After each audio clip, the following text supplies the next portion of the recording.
Ya saya. Okay, baik. Bismillahirrahmanirrahim. Assalamualaikum warahmatullahi taala wabarakatuh. Waalaikumsalam warahmatullahi wabarakatuh. Okay, kita buka majlis kita pada petang ni dengan Ummul Furqan Al-Fatihah. Bismillahirrahmanirrahim. Bismillahirrahmanirrahim. Alhamdulillahirabbil alamin arrahmanirrahim maliki yaumiddin iyyaka na'budu wa iyyaka nasta'in. Ihdinas siratal mustaqim siratal ladzina an'amta 'alaihim. Amin amin amin amin ya rabbal alamin.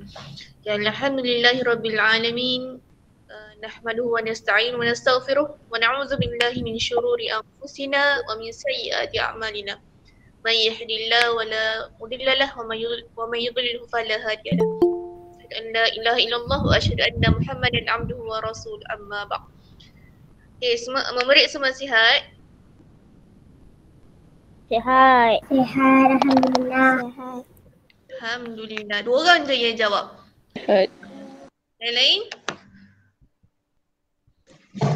Sihat. Sihat, alhamdulillah.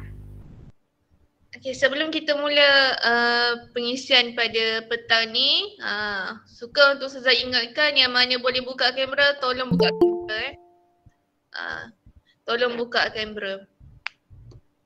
Tak naklah Ustazah je cakap seorang tapi tak nampak orangnya kat depan. Jadi tolong buka kamera supaya Ustaz Aiman dapat tengok kamu dan kamu pun boleh tengok Ustaz Aiman. Okey, insya-Allah pada petang ni usrah kita akan disampaikan oleh Ustaz Aiman dan tajuk yang telah diberikan pada Ustaz Aiman. Nanti Ustaz Aiman akan terangkan apa yang akan disampaikan lagi. Okay, seterusnya Ustazah serahkan pengisian pada petang ni kepada Al-Fadhil Ustaz Aiman. Falyatafaddal mashkura. Okay. Terima kasih kepada Ustazah Yuni kerana memberikan peluang kepada saya untuk memberikan pengisian bagi usrah mingguan dan cakaplah mingguan pelajar tahap 2 ya. Okey. Jadi pada minggu ini bermakna saya ditugaskan untuk menyampaikan pengisian pada petang ini dengan tajuknya berkenaan dengan beriman kepada Rasul. Jadi beriman kepada Rasul ini merupakan salah satu daripada 6 rukun iman yang wajib kita sebagai umat Islam untuk beriman. Jadi beriman kepada Rasul. Jadi kita perlulah ia melibatkan akidah kita, melibatkan iman kita. Jika kita kurang daripada salah satu rukun iman, 6 rukun iman tu, maka tidak sahlah iman kita. Jadi hari ini kita akan membincangkan bersama-sama insya-Allah berkenaan dengan beriman kepada Rasul. Jadi seperti mana yang telah pun biasa kita belajar bahawa Rasul yang wajib kita ketahui sebagai umat Islam adalah sebanyak 25 Rasul, iaitu bermula daripadanya Nabi Adam sehingga berakhir pada Rasul yang ke-25 iaitu Nabi Muhammad SAW yang merupakan Rasul yang terakhir yang diutuskan kepada umat manusia, yang merupakan Khatimul Anbiya, iaitu penutup segala Nabi. Jadi apakah yang sebenarnya yang dimaksudkan dengan Rasul ni? Jadi pertamanya kita ingin bersama-sama untuk mengetahui berkenaan dengan pengertian bagi Rasul. Jadi apakah yang dimaksudkan oleh Rasul ini? Ia merupakan seorang lelaki, bukannya seorang perempuan, iaitu semua Rasul seperti mana yang kita telah pun pelajari, seperti mana yang Ustazah telah ajarkan bahawa 25 Rasul ni mestilah ianya lelaki daripada Nabi Adam sehinggalah kepada Nabi Muhammad sallallahu alaihi wasallam yang mana kesemuanya adalah lelaki. Iaitu seorang lelaki apa? Lelaki yang mukallaf.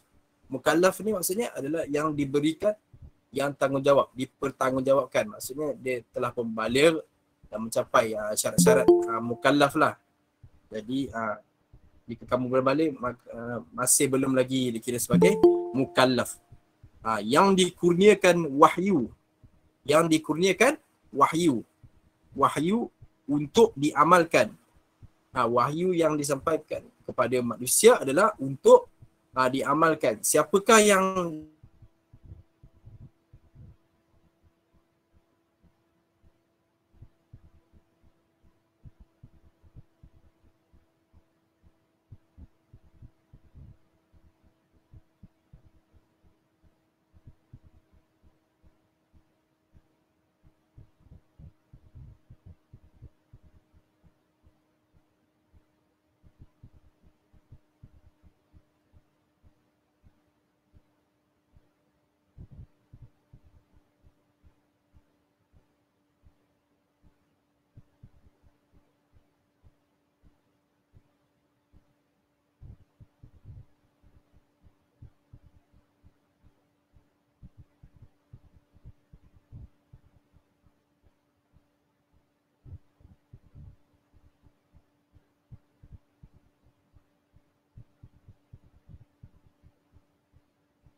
untuk dijadikan sebagai seorang rasul, iaitu sebagai seorang utusan. Dalam sebagai utusan Allah Subhanahu Wa Taala ini bukanlah mungkin biasa-biasa.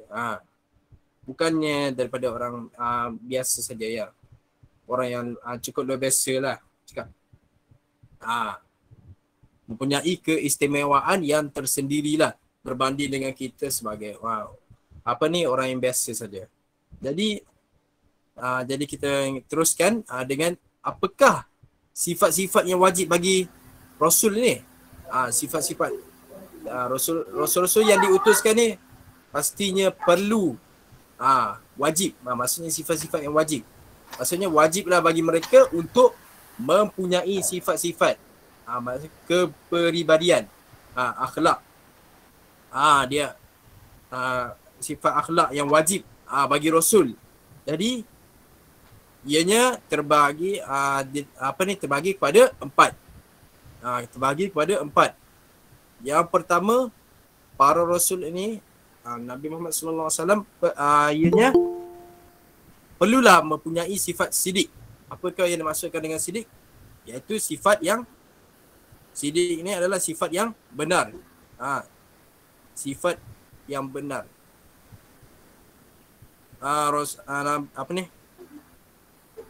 Sidik merupakan sifat wajib yang pertama lah bagi Rasul yang telah pun dipilih oleh Allah Subhanahu Wa Taala, yang bersikap benar. Ianya pasti dimiliki oleh para Rasul. Sebab apa? Sebab tidak ada seorang pun Rasul yang boleh berbohong kepada orang lain. Jika berbohong maka tidak salah. Jadi tidak boleh. Jadi sifat as-sidik ni merupakan sifat yang wajib bagi Rasul yang telah pun dipilih. Begitulah antara yang boleh kita lihat apabila kita telusuri sirah Nabi Muhammad sallallahu alaihi wasallam. Apabila baginda Nabi Muhammad sallallahu alaihi wasallam ini kita mengenali tentang sirahnya, bahawa baginda merupakan seorang yang sangat jujur dalam ketika waktu itu. Kejujuran baginda bukan sahaja terkenal dalam kalangan para sahabat yang telah pun beriman, tapi juga para musuh pun mengakui. Maksudnya para musuh pun juga mengetahui dan mengiyakannya. Mengiyakan bahawa Rasulullah SAW ini sifatnya merupakan seorang yang sangat jujur. Siapa ni? Cakap benar. Bercakap benar. Bercakap benar. Sebagaimana dalam hadis, dalam satu hadis yang diriwayatkan oleh Ali radhiyallahu anhu bahawa Abu Jahal pernah berkata kepada Rasulullah SAW, kami tidak menganggap engkau dusta, tetapi menganggap dusta ajaran yang engkau bawa. Maka Abu Jahal pun dia tidak menganggap bahawa Nabi ni seorang yang dusta, tapi dia hanya mendustakan tentang ajaran yang dibawa oleh Nabi Muhammad sallallahu alaihi wasallam. Begitu jugalah yang sifat jujur yang telah pun ditunjukkan oleh Nabi Ibrahim sebelum ni kepada bapanya. Apabila bapanya merupakan pembuat berhala lah. Jadi Nabi Ibrahim berusaha untuk mengajak bapanya untuk meninggalkan hal tersebut. Jadi itu sifat yang pertama bagi Nabi para rasul yang telah pun dipilih, iaitu sifat as-siddiq. As-siddiq. Jadi yang kedua, sifat yang wajib bagi rasul yang telah pun dipilih adalah jujur. Apabila ianya bercakap benar, maka ianya juga akan bersikap jujur. Jujur dalam setiap perkara yang dalam setiap perkara yang disampaikan, ianya bersifat jujur. Jujur.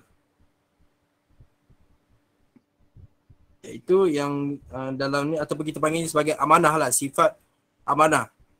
Apabila diberikan tugasan bila ni, maka Rasul yang dipilih pastilah ianya bersifat amanah dan pastinya sangat dipercayai. Dipercayai. Rasulullah SAW tidak mungkin ingkar, tidak mungkin bersifat tidak jujur, tidak amanah dalam setiap perbuatan yang ataupun ucapan yang ditunjukkan kepada para sahabat dan umat manusia pada ketika itu. Rasulullah dikenali sebagai seorang yang sangat amanah. Sangat amanah. Dan sifat yang ketiga bagi bagi Rasul yang diutuskan kepada manusia ialah tabligh, iaitu menyampaikan. Jadi seperti mana dalam pengertian Rasul ni tadi yang kita telah pun bersama-sama mendengarkan, Rasul ni diperintahkan untuk menyampaikan kepada orang lain. Jadi itulah disebut sebagai tabligh. Sifat tabligh iaitu menyampaikan. Para Rasul yang dipilih ni mestilah menyampaikan wahyu ataupun risalah Allah yang ditanggungjawabkan oleh Allah Subhanahu Wa Taala untuk disampaikan kepada umat manusia ke mana Rasul zaman Rasul itu hiduplah.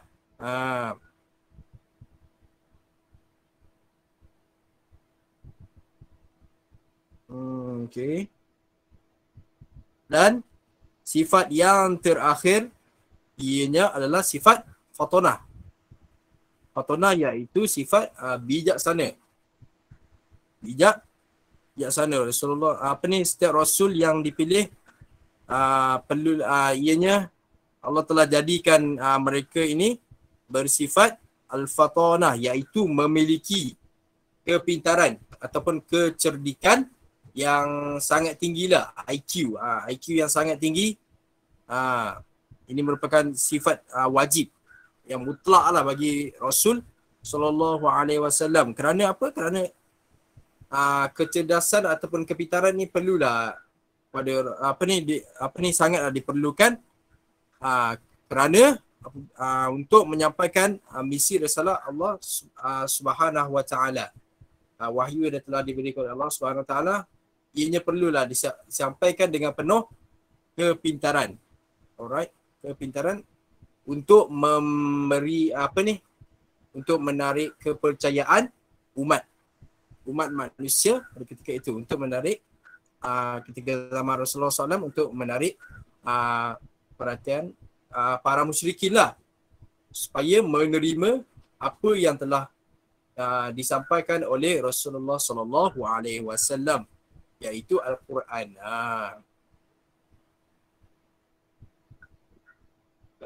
Selain itu sebab tugasan untuk menyampaikan wahyu ni merupakan sangat berat lah. Saya cakap sangat berat. Tentulah ianya memerlukan kepintaran yang sangat tinggi lah untuk menyelesaikan masalah ini. Masalah untuk apabila ketika zaman itu yang penuh dengan kejahilan, ketika zaman Nabi Muhammad SAW dijadikan sebagai Rasul, zaman itu yang kita kenal para musyrikin sangat jahil lah pada masa itu. Macam-macam amalan jahiliyah yang ditunjukkan oleh mereka. Jadi untuk Rasulullah SAW ini mengubah apa yang telah pun amalan-amalan jahiliyah yang dilakukan oleh mereka. Jadi ianya perlulah kepada IQ yang tinggi agar Rasulullah SAW dapat mencari penyelesaian yang terbaik untuk mengajak mereka memasuki agama Islam pada ketika itu untuk menerima Al-Quran dan As-Sunnah. Okey. Apakah sifat-sifat yang mustahil bagi Rasul? Tadi sifat-sifat yang wajib bagi Rasul. Ianya pastilah berlawanan dengan sifat-sifat yang wajib tadi. Ya, sebagaimana yang sifat-sifat wajib bagi Allah, begitulah.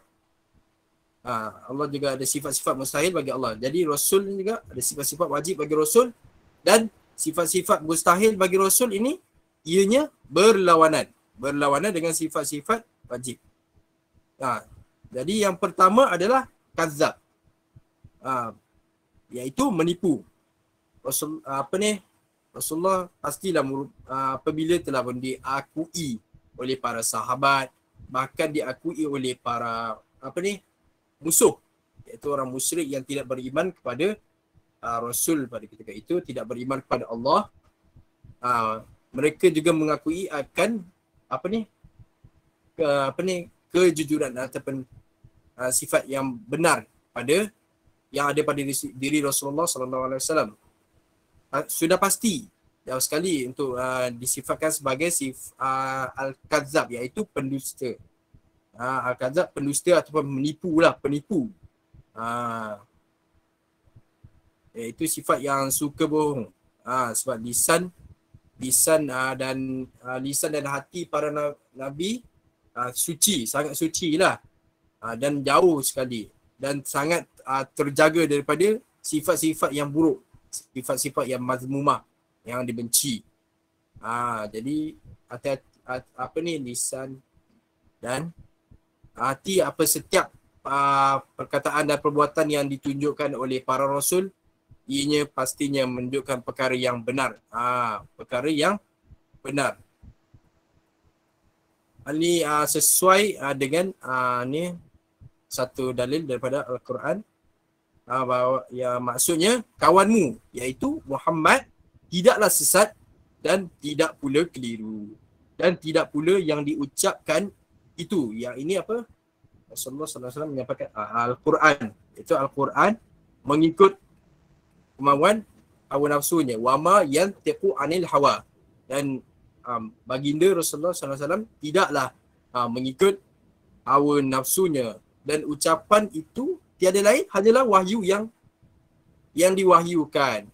Rasulullah SAW hanya menyampaikan apa yang disampaikan oleh para malaikat daripada Allah Subhanahu Wa Taala. Rasulullah menyampaikan apa yang terkandung dalam wahyu itu saja. Rasulullah tidak menokok tambah, tapi tidak menambah perkara-perkara yang lain yang menyeleweng. Rasulullah SAW apabila menyampaikan wahyu kepada umat manusia pada ketika itu, tidaklah mengikut nafsunya. Bukan macam kita, orang biasa yang kadang-kadang selalu bila sampaikan berita ke apa ke, kita hanya mengikut nafsu kadang-kadang. Itu merupakan sifat yang mustahil lah bagi Rasul yang telah diutuskan oleh Allah Subhanahu Wa Taala. Jadi sifat mustahil yang kedua bagi Rasul yang telah pun diutus ialah sifat khianat, iaitu tidak jujur. Ianya berlawanan dengan sifat amanah. Sifat amanah merupakan jujur. Merupakan dan tidak mungkinlah sifat ini dimiliki oleh seorang Rasul kerana mereka sudah pastinya tidak akan melakukan pengkhianatan kepada umatnya. Setiap hal yang telah pun, setiap wahyu yang telah pun diamanahkan kepada para Rasul dan juga Nabi Muhammad SAW pastinya akan disampaikan ke seluruhnya. Tidak akan khianat keseluruhannya daripada A to Z, keseluruhan wahyu yang telah pun diutuskan kepada Nabi Muhammad SAW dan juga Rasul lain pada umatnya, pastilah akan disampaikan.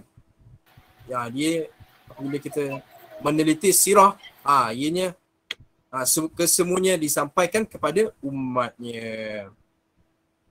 Daripada firman Allah Subhanahu Wa Taala yang bermaksud ikutlah ittabi' ma yuha, ikutlah apa yang telah diwahyukan kepadamu dari Tuhanmu. Tidak ada Tuhan selain Dia dan berpalinglah dari orang-orang musyrik. Jadi apakah yang diwahyukan kepada umat Islam daripada Allah Subhanahu Wa Taala, iaitu Al-Quran lah. Al-Quran merupakan wahyu daripada Allah Subhanahu Wa Taala. Siapakah yang menyampaikannya? Iaitu Nabi Muhammad sallallahu alaihi wasallam. Bahkan Al-Quran apabila Rasulullah bersifat amanah, bahkan Al-Quran sehingga kini sampai kepada kita.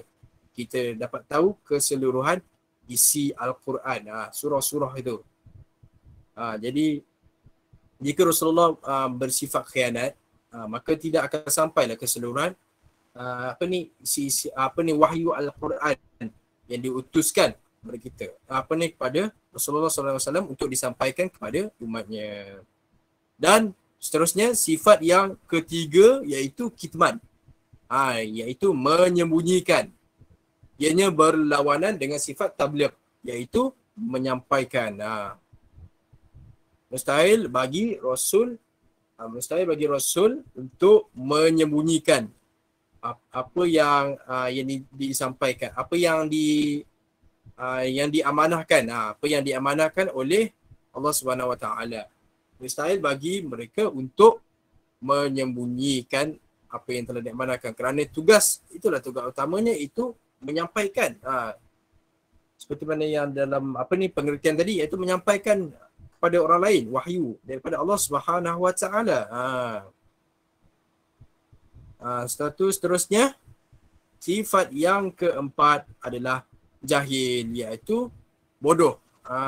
Berlawanan dengan sifat fatona, iaitu sifat bijaksana. Mustahil bagi Rasul Rasul Allah Subhanahu Wa Taala ini tidak mungkin bagi mereka bersifat bodoh ataupun tidak boleh berfikir dengan baik, tidak dapat manjana minda dengan baik. Jadi itu mungkin sangat berlawanan. Jadi itu merupakan sifat yang wajib bagi Rasul, iaitu tadi sidiq, amanah, tabligh dan juga fatona.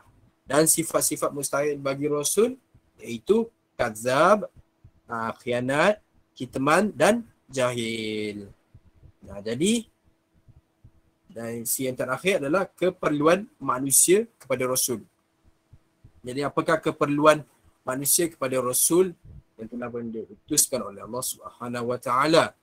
Yang pertama, jika sekiranya kehidupan manusia dan tamadunnya dibiarkan tanpa panduan dan pimpinan ilahi melalui kenabian, sudah pasti mereka berada dalam kesesatan dan kebatilan, kerana manusia akan lebih dikuasai naluri hawa nafsu rendahnya. dan oleh sifat kepentingan diri. Mereka akan sesat dalam kepercayaan dan kefahaman ideologi dan pemikiran, pandangan dan pegangan matlamat dan tujuan hidup yang tidak benar.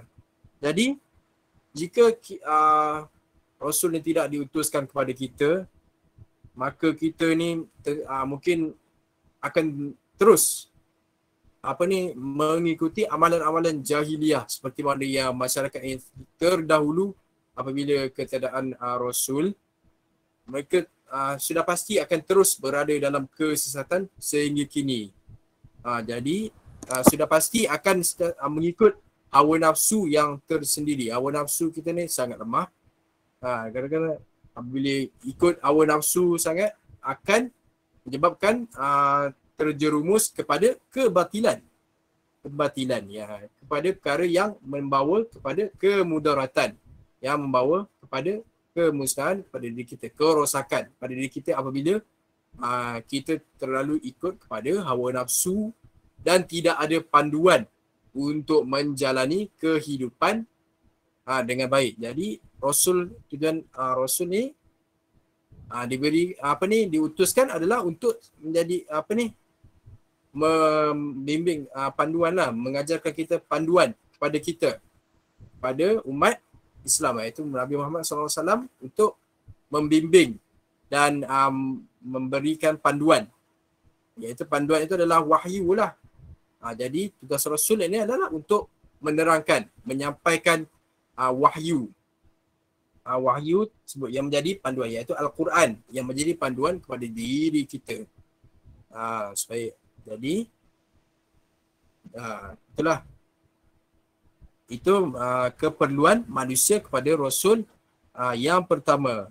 Yang kedua, melalui kenabian manusia diberi peringatan dan ujian-ujian yang sedang menanti.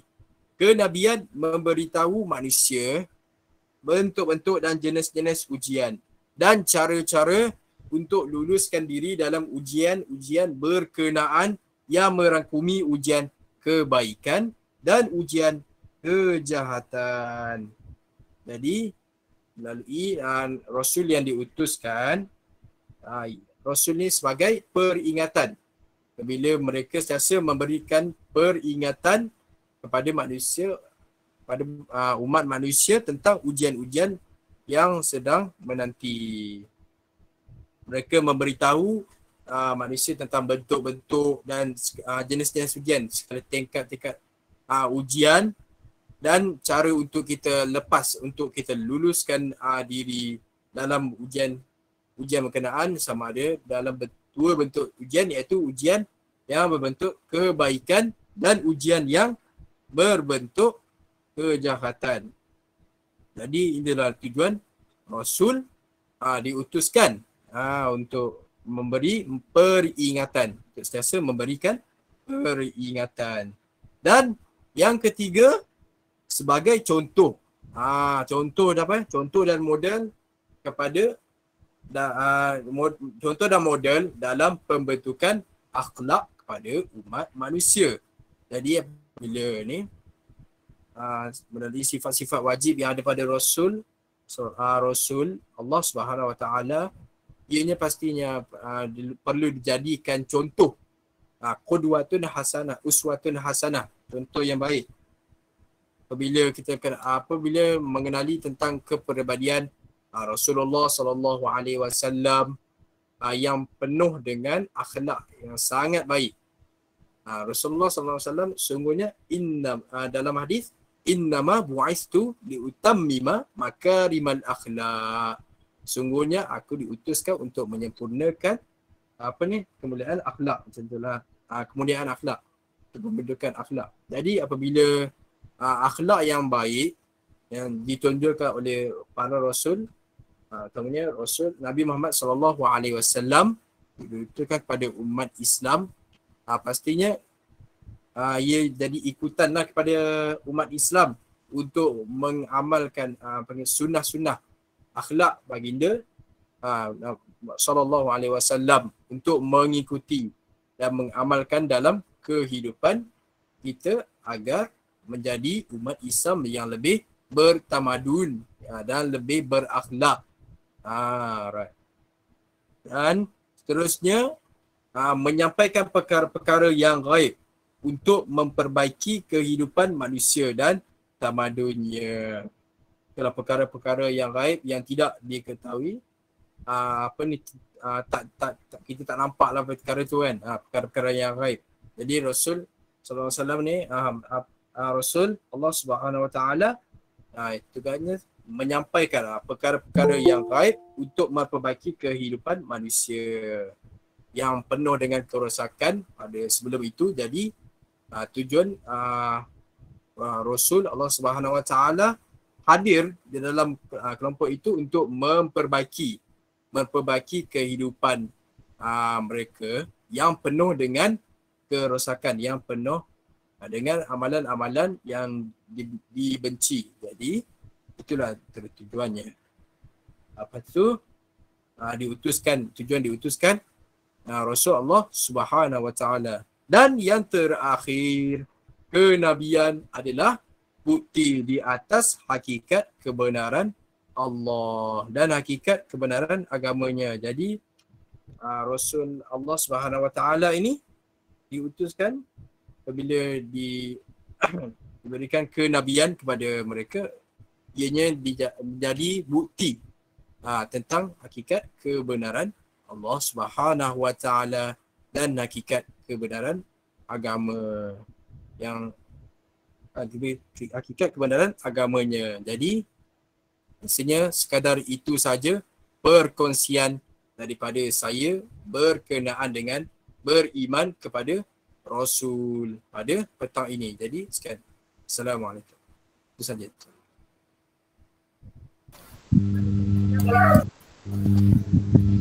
Okey, ada nak tanya apa-apa? Ada soalan yang nak ditanya? Tak ada. Ada. Kalau kamu tak ada soalan, saya tanya kamu. Boleh? Boleh. Okey. Cuba sebutkan salah satu tujuan Nabi diutuskan. Berdasarkan yang kamu dengar tadi daripada Ustaz Aiman tadi. Okay. Sebutkan apa tujuan Nabi diutuskan. Untuk menyampaikan wahyu. Untuk menyampaikan wahyu. Untuk menyampaikan wahyu. Lagi? Jawapan lain? Untuk menyampaikan wahyu. Jawapan lain? Banyak tadi Ustaz Aiman bagi tadi.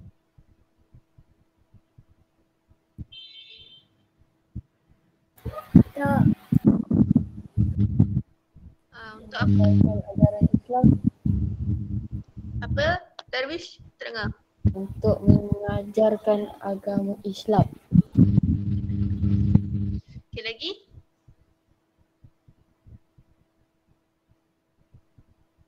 Dan juga sebagai contoh teladan. Okey.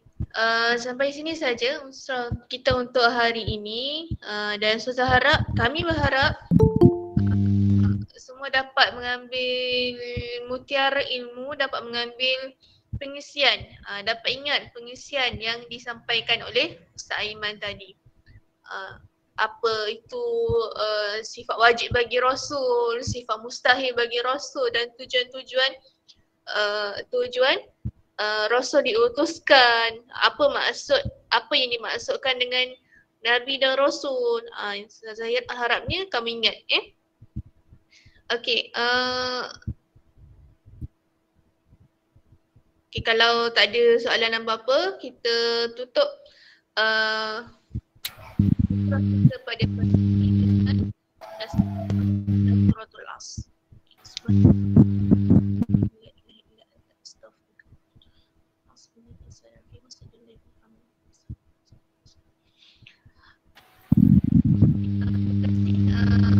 Pada yang hadir hari ini, dan terima kasih juga kepada Ustaz Aiman kerana sudi menerima jemputan sebagai pengisi surah pada petang ini.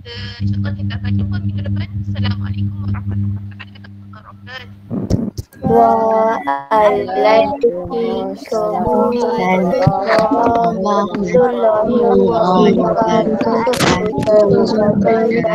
Terima kasih Ustaz. Terima kasih Ustaz.